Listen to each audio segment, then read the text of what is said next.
Three, two, one. Welcome to the Who Knows podcast. I'm your host, Julio Martello. It's a beautiful Sunday out here in Miami. Um, it's funny how, as I said that, there was like a huge lightning bolt behind me. It is the day of rest, so maybe that's like God. You hear it? Yeah. Maybe that's God telling us, like, yo, it's the day of rest. You shouldn't be out here recording stuff. Funny thing is, though, it's July 1st, and my name's Julio, which in English is July. So that was done out of pure coincidence, though. I didn't do that on purpose. Like, I swear. I wanted to do my podcast yesterday. I wanted to start the first episode, but I don't know. I wasn't technical issues. Yeah, I wasn't in the mood. I was kind of feeling lazy, you know? We had kind of like a lazy day. We didn't do much. We had a very lazy day. Yeah. Definitely. So today I have with me the wonderful Alaji. And I wanted to start this episode today. I kind of wanted to talk about, like our weight loss. Okay. Because a few months ago, I just graduated about a month ago, but before I finished, or like during the whole time, it was really stressful, studying architecture. So I ended up gaining a lot of weight, and I reached all the way up to 190 pounds. So I tried to do everything. I've always worked out, but after a while, like working out, you lose motivation. It really wasn't cutting it. So you kind of helped me out a lot with that whole thing, because before I used to only, count calories or whatnot. And counting calories, with MyFitnessPal, it was working. But then after a while, it doesn't work anymore. Or because you tend to eat like more junk food. Yeah, right? Because as long as you hit those calories, you will lose weight, but the calories are not created equal. Yeah, exactly. Like I used to, I think MyFitnessPal, the app that I was using, would tell me I can eat 1,800 calories. Right. But yeah, I would eat 1,800 calories, but sometimes it would be a burger in there that I would eat. And, it would make me feel like crap. And that's when you told me to stop counting calories and start counting my macros. So I had no idea what macros are. And to tell you the truth, I still have no idea what macros are. So can you maybe like explain to me exactly what a macro is? A macronutrient is a nutrient that your body needs in a larger quantity in regards to fuel and body needs. So it's really divided into three. There's your carbohydrates, your protein, and your fats. Okay. Out of all those three, there's a specific amount that your body needs of each, and that's what we call counting your macros, counting how much carbohydrates your body needs, how much protein your body needs, and how much fat your body needs. All right, so it would be a carb, a fat, and a protein, right? And how, because like you did all that stuff for me. You calculated, how much I had to eat. I made the spreadsheet on Excel, and I told myself I needed 180 grams of carbs, 90 grams of protein, and 35 grams of fat. But like, how exactly do you get to those numbers? Well, it really is based on first calculating your calorie needs, and that's an easy. It's based on kind of, we have a balance of what each person needs based on activity level, based on age, based on current weight, and also based on your basal metabolic rate. So your basal metabolic, that's BMR. That's what they call it, BMR. Exactly. And you can go online and calculate that, right? You can calculate that, yeah. You don't need to figure stuff out on your own. No, and there's always online calculators nowadays. It's never going to be exact. It really isn't. It's all human error, but it does give you a pretty good ballpark. I mean, it works because I'm at 163 right now, and I was at 190. So I was working out while I was doing this. But I 100% think that if I would have just been eating right like this, I would have been able to lose weight even if I wasn't working out. Right. Not only that, but that was another big difference. It's that when you're counting your calories only, you tend to feel like crap, right? I was feeling like crap, and everybody that I talk to, people are more tired. They're like less motivated. They're not. Your overall productivity level is just like, horrible. And there's many reasons for that, really, because when you're only counting calories, you're just trying to make it to a number. Uh-huh. You're not really figuring out where those numbers come from. Hmm. So, say it's 5 p.m. into your day and you're already at 1800 calories and all you've eaten is like french fries or a burger. Of course, you're going to feel it. Yeah. You don't have the fat you need, the protein you need, and the right fat, the right protein you need.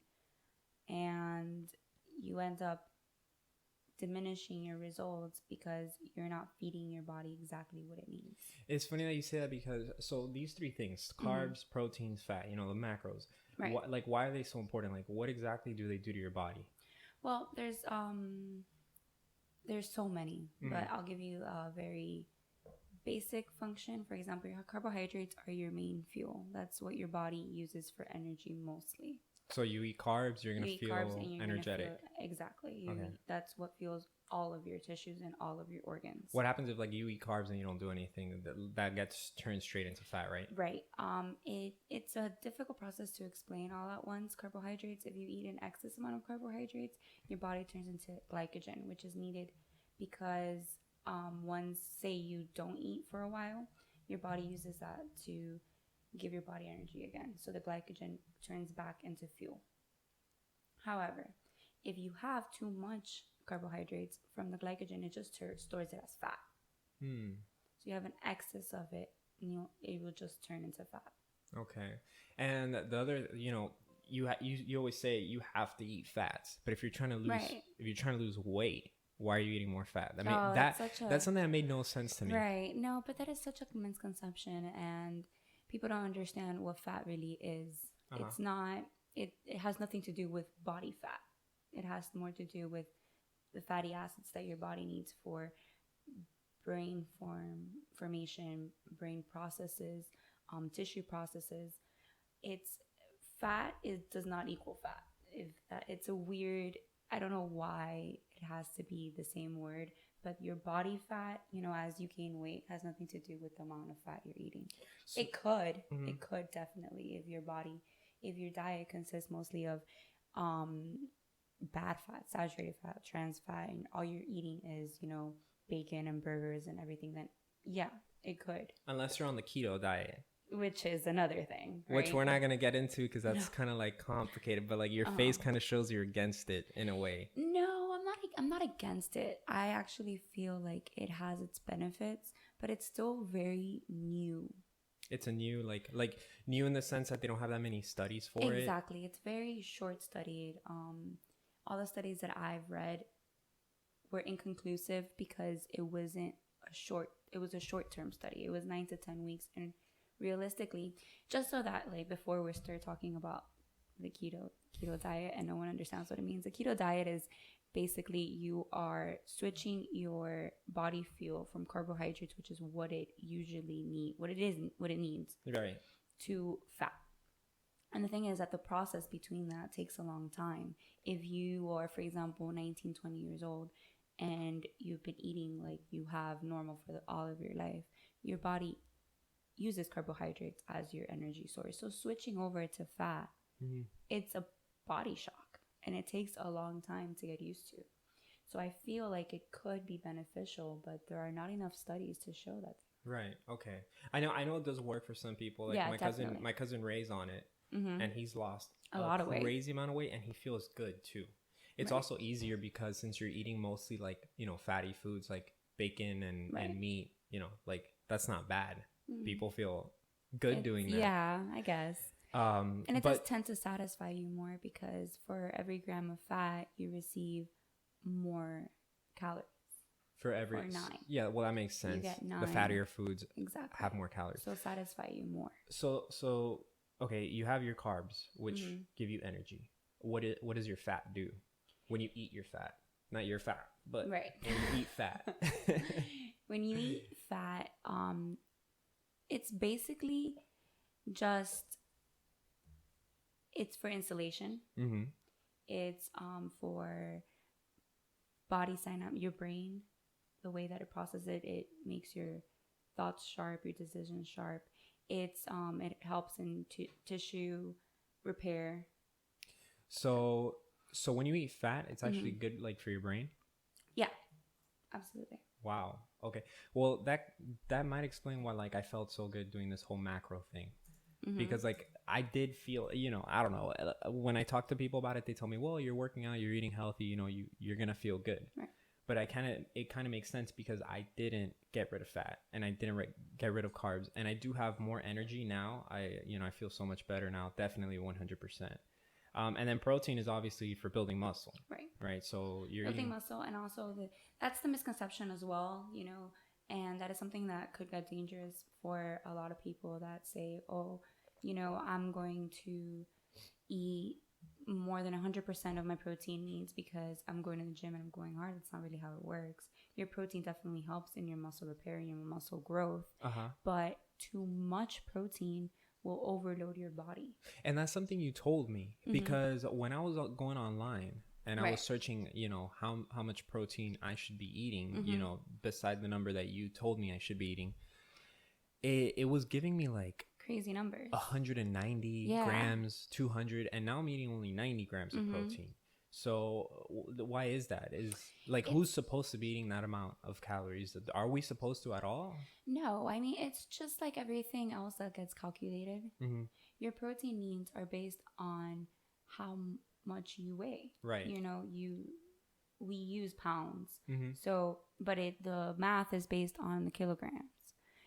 Um, so for each pound you get for each kilogram you get 2.2 pounds. So if you were to make that math, say you're weighing what, 163. I'm weighing 163 all right, now. so yeah. then half of that would be that's how much grams Okay. you should be eating of protein. All right, that makes sense. And what happens to like protein, like the extra protein? Does it get like that? If you eat extra protein, does it get stored into No, fat? It doesn't get stored into fat. Protein It doesn't get stored at all. No. So what happens? So it's just like floating in your body. No, it accumulates. I don't remember exactly what it does at the moment. It does.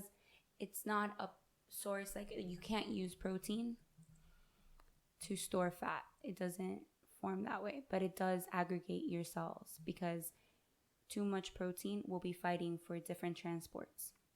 So you will not be getting the same transport of protein to be able to fit what you need.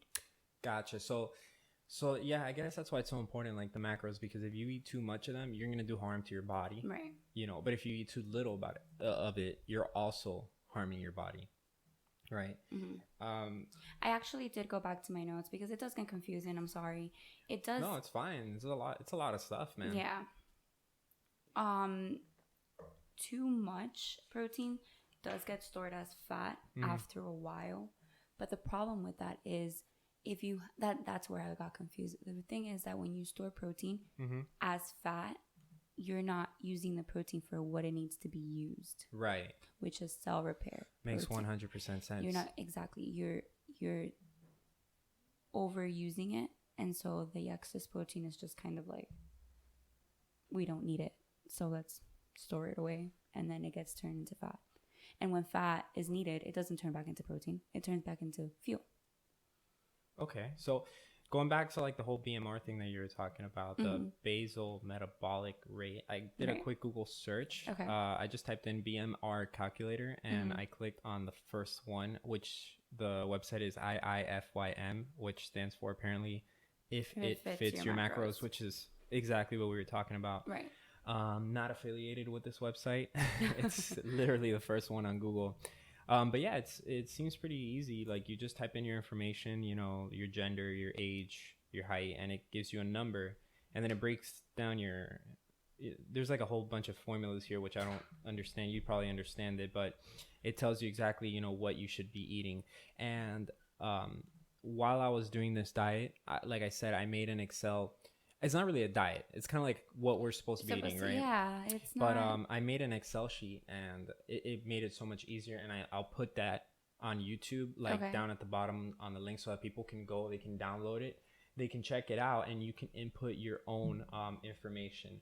And some of the foods that I've made, or not that I've made, that I've eaten, I put on the list. And it'll be easier once if you download it, you look at it. And I'll probably make a video like how exactly I used it that, right? and I made it. But it's pretty easy to eat. to use to Yeah, eat. Yeah. yeah, it was easy. It's complicated because that's something else that I wanted to get into. Like, you know, like dieting is such a hard thing, and this whole macro thing, I feel like this is like an intermediate to expert level. In other words, if you have never tried losing weight before and this is your Mm-hmm. first time, this is probably going to be the hardest way to do it. I think Absolutely. the easiest way first is to exercise and try and get rid of like processed foods. That's like step 1, right? Like if you've never dieted before and you want to lose weight, I think the best way to do it is exercise, and stop eating like sugar, like sodas and candy and stuff like that. Then once you do that, then you can try counting your calories. And then after, if that doesn't work, like if you've done that already, before getting into the whole fad diet, Mm-hmm. like low carb diet or or Right. like the what's the other one, the The 3 day diet, right the the mono military. diet, the military diet, like before doing There's all so these things, much. which I've tried these things. They don't Mm-hmm. work. They'll work for like, they'll give you results. Like I did the military diet one time. It was like 3 days. You eat like 1,000 calories a day. You feel like crap, Yeah, you feel horrible. I don't. and you do lose the weight. The Because I you lost know like 10 pounds in 3 days doing that's that. insane though. I know it's insane because like when I use my fitness pal, it says that the most you should be losing is like 2 pounds per week, right? Right. Is that's That that's that right? is about the max. Uh-huh. Again, this is all calculated from a mass amount of people. Everybody's different. But really the reason for that is once you start losing too much weight, you're losing muscle. You're losing muscle, right? And that's what's going on with the military diet. Right. I feel like that's something that everybody knows, that if you lose weight too fast, um, you're gonna be losing a lot of Compromising. water. You're gonna be losing a lot of you are gonna lose fat. You're gonna lose water, and you're gonna lose a muscle, and all that will equal 10 pounds. But then you're gonna gain it back You're gonna real gain it quick. back fast, and also you're not gonna be able to sustain it because the muscle is what helps you grow. Right. So if you're getting rid of your muscle, Muscle, it's gonna be harder for you to get into strength training or building. exactly. But yeah, definitely, I feel like it's so hard to lose the weight. I So think, I would say that, I would try to get rid of the processed foods at first. That's like the easy way to do it. and it is, but it depends on the person. When we went through, counseling classes or just client based approaches to losing weight, we realized, it's such a daunting thing for everyone. It's Hmm. not something that is easy for most people Not at all. at all. And it's something that has to be taken slow. Um, if I have a client that is used to drinking, 5 sodas a day, the reality is that if I tell her, okay, we're cutting out all soda, it's not going to happen. Not gonna It's happen. not going to happen. The best way to do is little steps at a time. The first week, I'm going to ask him or her to, drink 3 Yeah, sodas. but see, that doesn't, like, it is a good approach, but I feel like at the same time that's what makes it harder, because Right. if you only take out, like, there's a spectrum. There's the easy way, which is like weaning off things little by little, and then there's a hard way, which is like cold Cold turkey, right? turkey. Now cold turkey, you're gonna get the fastest results, which is what Right. people want. You tell someone, I want to lose, you tell someone you're gonna lose 2 pounds a week. It That's kind of like, discourages them. even for me, I was like 30 pounds overweight, Mm-hmm. and it like 2 pounds a week, it was kind of like, can't I speed this up? So if you tell someone that's even heavier, they got to lose 50 pounds or 100 Right. pounds, 2 pounds a week is It's not going going to to cut take it. forever. So I feel like that's why they look to all these other like Fad quick diets. weight loss things, Right. which are not helping them. So I guess to conclude on that, it would be, stay away from the fad diets. The macro is like the ultimate goal, because that's not only how you're going to lose weight, but that's how you're going to maintain your weight and your health, Mm-hmm. because it is Right. healthy doing that, right? Right. You're also going to Definitely. feel better. You're gonna feel better because based on the fact that the calculations you make, you're getting the protein you need, the fat you need, the carbohydrates you need. Counting your macros really, bases your needs. Mm-hmm. Calories, just counting calories does not, because I can count 1,800 calories and just really load up on carbohydrates and barely touch my protein, which I have done. So and then you don't feel good. Yeah, You don't feel good at all. and it's okay to However, have a cheat meal, in my opinion. Like that's another thing. Like I used to do cheat days And actually, I started out by doing cheat weekends. I remember. That would destroy everything, because some Of weeks course. I would lose like 2 or 3 pounds, and then Mm-hmm. the weekend would come and I would just go to like Chili's or what's the other one that we like going to, Cheesecake Factory, and we would just go ham in there and destroy everything, you know, and like, right. and it would just make me lose all the results, you know. It makes you feel like garbage. So, but I do think I still have cheap meals, you get me? Like this right here, I don't, this Starbucks coffee I don't have during the week. Right. But since it's Sunday, like I'll have one. I just don't put sugar in it, for example. You get me? So I do like little trade-offs here and there. You know, but there's certain things I wanted to clear up also. The whole idea of, you know, losing the amount of weight, you know, 2 pounds a week or less. It is daunting because it is something that takes forever. However, the problem with those fad diets is really, if you're trying to lose weight, it's because you don't feel like you're in a good weight to begin with. Right. Whether that's for health issues, whether that is for image issues, whatever it is, everyone's journey is different. The problem with the fad diets or losing weight too quickly is that, first of all, you're more likely to put it all back and more, because the fad diets are extreme. When you're thinking of losing weight and maintaining the weight off, it should be a change of lifestyle. Mm-hmm. It should be something that you can maintain for a long time. You can't maintain 500 calories a day. No, you can't. You can't maintain, 5 hours a day at the gym. You can't. I mean, the usual average person can. Mm-hmm. Just like the mono diet. You're not gonna eat just one food. I think that people do that though because, like I said, like everybody wants to have a like a head start. Right. I feel like when you want to lose weight, you feel like, man, I just want to get back to my weight and then I'll change everything.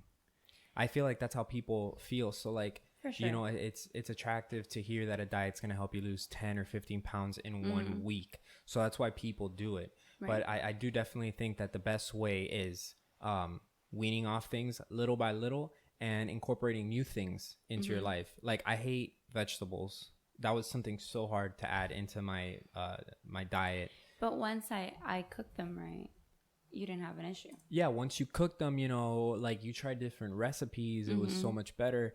And not only that, but like I went on Pinterest, right? And which that was amazing for losing weight, because I was like,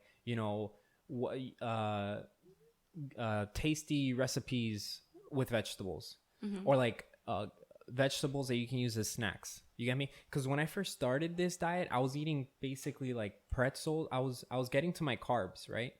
For example, with pretzels, and like that's it. I wasn't eating bread and pasta and quinoa or quinoa, however you say that. And then I went on. Do you want to tell them what quinoa is? Quinoa, yeah, sure. Quinoa. I feel like everybody knows what that is now. It's like a superfood. Before, nobody knew what that was. It's not a new thing, but it's like a fad now. I think it's an ancient food. No, it quinoa. It is, but not everyone has heard of it. True. Yeah. It's like a grain. I feel like here in Miami we hear about everything just because it's, like there's so many cultures. Right. There's so many cultures we hear about everything. But yeah, I don't know what the hell. I don't know what the hell quinoa is. It's like a grain, I think. It's a rice. It's a superfood grain with high protein. No, but I remember when I brought it up for the first time. I don't remember you knowing, but for sure your dad didn't know about it. No, because he called me to get some recipes because he loved it. Yeah, because the thing is, like, I'm Cuban. My family's Cuban. Cubans only know like 4 ingredients. They know white rice, the best ingredients, frijoles, which is black beans, red beans every once in a while, puerco. Puerco, they have it asado, they have chicharrón, they have all these kinds of puerco, but it's like 5 ingredients in Cuba, and they make so many dishes. So when you come in with quinoa, you're like, hey, quinoa, it's healthier. Cuban will look at you like, what is that? Goes against my Bible of ingredients. Because I'm Peruvian, so our cuisine is so like varied. You guys have like 300 different types of corn in Peru. We do. We have like half of one type of corn. But I wanted to find out like what exactly, like, why did you want to become a nutritionist? Like when you were in elementary or middle school or high school, did you want to be a nutritionist? No. What did you want to be? What did you want to do? I always wanted to be a lawyer. A lawyer. Okay. And I actually entered university as a pre-law major. And I took law courses and I did really well and I loved it. I did. And I had a conversation with a law professor that told me, law schools are not really looking at, pre-law majors. They want to see more of a rigor of studies. You should look into a science-based major. And I had always, ever since my senior year in high school, I had been interested in nutrition because I went through a lot of health problems. And that required me getting my gallbladder taken out at like 17. Yeah. And I was like, there's something wrong here. There's no way I should be getting an organ taken out at 17, and I wasn't provided any information. They just said, it was genetic. Didn't give me any diet advice for after. As a matter of fact, I remember the doctor walking in after my surgery. I was still a little bit foggy, telling me you can resume your normal diet. And, after I hadn't gotten into studying this yet, but I had gotten into the internet saying, high-fat diets, the wrong high-fat diets created gallstones, and that always interested me. But when my law professor told me, you should look into science-based degrees and see how that competes in a law school review kind of thing, I chose nutrition. And it was definitely a choice that I made quickly. I should have dived into exactly what it needed. And then in the process of finishing a nutrition and dietetic bachelor's, I did fall in love with it. And I enjoy doing it mostly. And mostly because it was a struggle. I don't think people realize what a nutrition and dietetics degree consists of. And I'm not going to get into it too much because it will take forever. Not only that, but like I've never seen a nutritionist in my life. I feel like most people don't go to a nutritionist. Like you go to the doctor to do your physicals, and people go to the dentist, people go to the eye doctor. But nutrition, like who goes to a nutritionist? And is that something that like a doctor tells you, hey, you should go visit this nutritionist, or is that something that people usually go out of their own will? Yes, both kind of, because the whole idea is